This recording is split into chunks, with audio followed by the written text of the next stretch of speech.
రామ్ చరణ్ హీరోగా నటిస్తున్న latest cinema 'పెద్ది'పై భారీ అంచనాలున్నాయి. 'ఉప్పెన' సినిమాతో జాతీయ అవార్డు అందుకున్న దర్శకుడు బుచ్చిబాబు సన్నై సినిమాకు దర్శకత్వం వహిస్తున్నాడు. బాలీవుడ్ అందాల తార జాన్వీ కపూర్ హీరోయిన్గా నటిస్తుంది.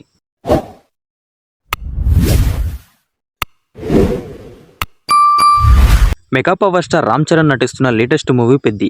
ఈ సినిమా కోసం అభిమానులు 1000 కళ్ళతో ఎదురుచూస్తున్నారు. 'ఉప్పెన' సినిమాతో మంచి విజయాన్ని అందుకున్న బుచ్చిబాబు దర్శకత్వంలో ఈ సినిమా తెరకెక్కుతుంది. తొలి సినిమా 'ఉప్పెన' సినిమాతో బుచ్చిబాబు సంచలన విజయం అందుకున్నాడు. అదే సినిమాతో ఓవర్ నైట్లో స్టార్ డైరెక్టర్గా మారిపోయాడు. 'ఉప్పెన' తర్వాత చాలా కాలం గ్యాప్ తీసుకున్న బుచ్చిబాబు 'పెద్ది' సినిమాతో ప్రేక్షకులను అలరించడానికి రెడీ అవుతున్నారు. ఇప్పటికే ఈ సినిమా నుంచి విడుదలైన పోస్టర్స్, సాంగ్స్ ప్రేక్షకులను విశేషంగా ఆకట్టుకున్నాయి. అలాగే ఈ సినిమాలో రామ్ చరణ్ డిఫరెంట్ లుక్లో కనిపించనున్నాడు.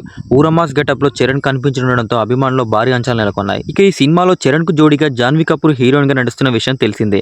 తాజాగా 'పెద్ది' సినిమా ప్రమోషన్లో భాగంగా దర్శకుడు బుచ్చిబాబు ఓ ఇంటర్వ్యూలో పలు ఆసక్తికరమైన విషయాలు పంచుకున్నారు. అలాగే ఈ సినిమాలో హీరోయిన్గా జాన్వీ కంటే ముందు మరో భామను సంప్రదించారట. దీని గురించి బుచ్చిబాబు మాట్లాడారు. నేను మొదట అచ్చయ్యమ్మ పాత్రను జాన్వీ కపూర్ చెల్లి ఖుషీ కపూర్కు వినిపించాను. కానీ ఆమెను పర్సనల్గా చూసిన తర్వాత ఈ క్యారెక్టర్కు ఆమె చాలా చిన్నపిల్లలా అనిపించింది. దాంతో ఆమె అక్క జాన్వీని హీరోయిన్గా ఎంపిక చేశా. ఒకే ఇంట్లో ఉంటూ చెల్లని వద్దని అక్కకి కథ చెప్పాల్సి రావడం నాకు చాలా ఇబ్బందిగా అనిపించింది.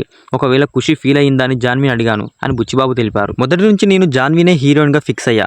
ఎవరికైనా కథ చెప్పినా కూడా నా కళ్ళ ముందు జాన్వీనే కనిపించేది అని బుచ్చిబాబు అన్నారు. 1980 నాటి పల్లెటూరు నేపథ్యంలో సాగే ఈ కథలో జాన్వీ అచ్చయ్యమ్మగా డీ గ్లామర్ పవర్ఫుల్ రోల్లో కనిపించనుంది. మరి ఈ సినిమాతో జాన్వీ ఎలాంటి విజయాన్ని అందుకుంటుందో చూడాలి. కాగా 'పెద్ది' సినిమా జూన్ 4న గ్రాండ్గా విడుదల కానుంది. ఈ సినిమాకు ఏఆర్ రెహమాన్ మ్యూజిక్ అందిస్తున్నారు. మరి ఇటీవల రిలీజ్ అయిన 'పెద్ది' మూవీ ట్రైలర్ మీకు నచ్చిందా?